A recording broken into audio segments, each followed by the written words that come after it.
Geek Outings. This is Editor. Today we're covering Mandalorian Episode 4. Along with me are three lifelong friends talking about geek things. It's just what we do. All right, so Mandalorian Episode 4. This is Editor coming from San Antonio, Texas. Yeah, that's right. And you got Bobby Joel Cole chiming in from Santa Monica, California. Boba Fresh from San Francisco. Rob Lucy, a.k.a. Loose Dog, Southern Oregon. So we're here to talk about The Mandalorian Episode 4. What do you think, Boba Sith? Something Beskar. In regards to the Beskar versus, I don't think that Mando's character is developed to be duplicitous in the sense of going against his honor code. Like, he betrayed the guild in favor of saving the Baby Yoda due to its trauma. And I think that it was also interesting that they revealed that Mando isn't Mandalorian as much as someone who's taken the Mandalorian code, as a lot of Mandalorians are. As soon as the planet was kind of disbanded, it was more about the code and the ideology than land as legacy, which, again, if we're going to say that my religion is guns for the Mandalorians, then isn't America a place that everybody can join eventually? Damn. Deep. Bobby, good luck following that. Yeah, no, I thought there was a lot of great stuff in this episode. One, like Boba said, we find out that Mando isn't a Mandalorian, but was taken in as a Mandalorian into that sect, into that way of life. Also, that he hasn't removed his helmet since he was a kid in front of someone else. And then we also find out the penalty for removing their helmet in front of someone.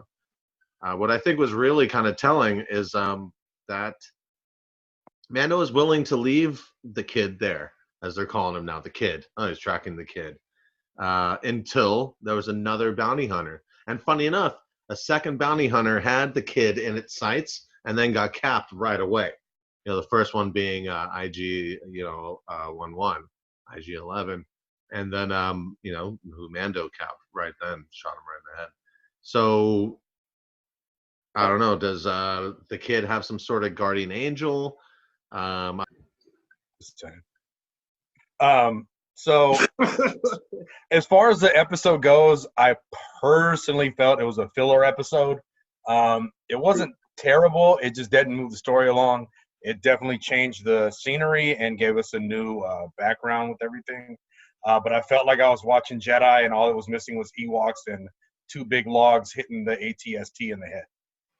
Boom. Beyond that, I did like the metaphor of Mando and the whole opening up to others and taking off his helmet almost. You can see he's slowly progressing in terms of becoming that hero that he's probably going to end up being. Almost giving the kid up, and then, life deciding that he couldn't do that yet. He's probably going to, he's going to raise it. But this is definitely, it might be a filler episode from certain aspects, but from others, it was some character development. And I'm sure it's going to pay off down the line. But as of this point, it felt a little filler, especially compared to last episode. How do you follow that? So, and I think that that's the big thing. I think that following that last episode is like Bobby following me. I'm going to edit all that out. I kid. No, I kid. Off to the Seventh Samurai. Completely. I think that Lucy hits it on the nail again, as I've iterated in the other ones. This is, again, reinforcing the Western space opera ideology that goes through the accelerated pacing of the way that the story happens, because there's no filler even in a filler episode. So the story ends up progressing really, really fast. And I'm actually happy for that, because this would have been a long hour episode if all of the episodes were an hour long. However, they get this whole dirty dozen Clint Eastwood spaghetti Western feel of a desperado in a lone town going out to help these brown people around from raiders coming in. Yeah, like I thought that it was like, you know, down to like literally like having six shootouts and going very A-team with training everybody and setting up traps. The tropes were all there with the classic Western. Once again, like him even sitting out there and like, you know, like, not if we don't train them. You're like, all right, cool. So due to the accelerated pacing of the story's structure, I think that it does feel a little filler, but I'm also glad that there's filler because, you know, like with old school comics, there was a time where you just had like a fun filler episode. Like everything didn't have to be Identity Crisis. Everything didn't have to be an end of the world episode. You could just have an enjoyable, entertaining episode. And I think that this did a successful job of doing that. And it felt somewhere in between an episode of Firefly and Star Trek Next Generation to me in that way. Yeah, I thought that the strong feminine energy that was inserted into the episode was really cool. The guys in the villages were obvious doofuses, while the widow was the voice of power and reason, just like the ex-soldier, shock. We talked about how badass she was. Yeah, really. Please do. Yeah, she was epic. Baby Yoda had his small bit of growth end up happening with him not eating the frog anymore. Yeah. Right. I thought that was interesting. Well, especially with what you said in the other episode, Strutter, about how they didn't make Baby Yoda a vegetarian because they didn't want to do that. And then all of a sudden, it's like growth that he, all of a sudden just. But I liked how you guys drew the parallels, like this is what the Force is, and the Force is consuming and all that. But now it seems like they may be going the more PC route of saying, if you're going to the Force isn't all consuming. The dark side is like all consuming. It's light and death. So if you're not hungry, you don't eat. And when you eat, if you're not hungry, then you're a glutton. So maybe he was being gluttonous in that moment and he just became part of a bigger circle and let it go. Strutter, I do think it's interesting you brought up the time aspect on if it was an hour long, it would have been too long.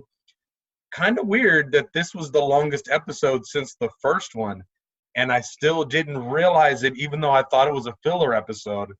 And by you mentioning that right now, I was like, oh man, they did a damn good job on the filler episode. And like you said, filler is not necessarily bad. If you're watching the CW shows, filler is terrible. But if you're watching a good show, filler is character development and pays off. So you're right. Yeah. I wanted to chime back in on what Ed was saying about this being Return of the Jedi / a stand-in for a modern Vietnam.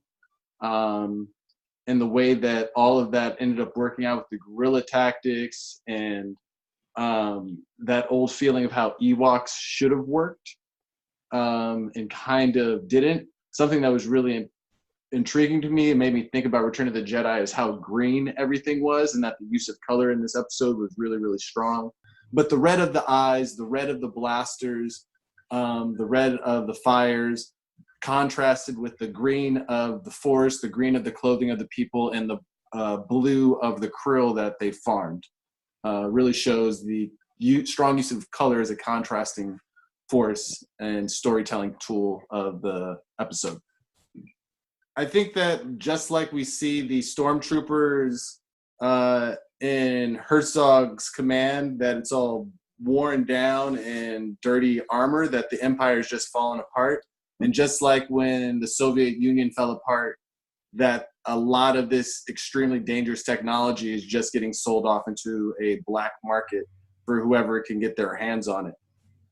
One thing that I want to finish up on is noticing, again, with the strength of the writing and the idea that we live in a meme culture that constantly is consuming information in a really quick turnaround way, that, again, this episode ended up introducing 2 more sayings that are going to instantly become memes. I didn't sign up for this, and until our paths cross. And Favreau has done a really good job of, in every episode, having a line said and then it's repeated back within 5 minutes. He also repeated "This is the way" from last episode. Exactly, Yeah. strengthening up that mantra coming back in. So I think, again, it's interesting seeing how the writing of the show knows the way that the audience is going to consume, dissect, and pull apart and regurgitate this information as quick as it can, and it's done a great job doing that. The last thing that I would like to finish up on this is the first episode that I've heard any kind of pushback on. I heard people be like, this was a flat episode, not just like a filler episode, that it jumped the shark, that it just wasn't what it was supposed to be, which I thought was kind of interesting. But not just that people didn't like it. What I thought was interesting is that it made me go back and reflect on the fact that nobody in any camp of Star Wars fandom disliked the first 3 episodes. And I can't think of the last time since Empire Strikes Back that no one in Star Wars fandom hasn't disliked something, period. Like, there hasn't been a unanimous liking of anything, and it just went on hummingly for 3 weeks, and nobody was sitting there trying to tear anything down and blah, blah, blah. I will note that the first episode that 2 strong female characters get introduced is the first time that people start attacking. Coincidence? Possibly. Cool. All right. Mandalorian episode 4 done. Waiting on episode 5. This is Editor from San Antonio signing out. Hey, Bobby Joel Cole signing out from Santa Monica, California. See you the next time when we geek out. This is Boba Fresh. Something geek out. Later, everybody.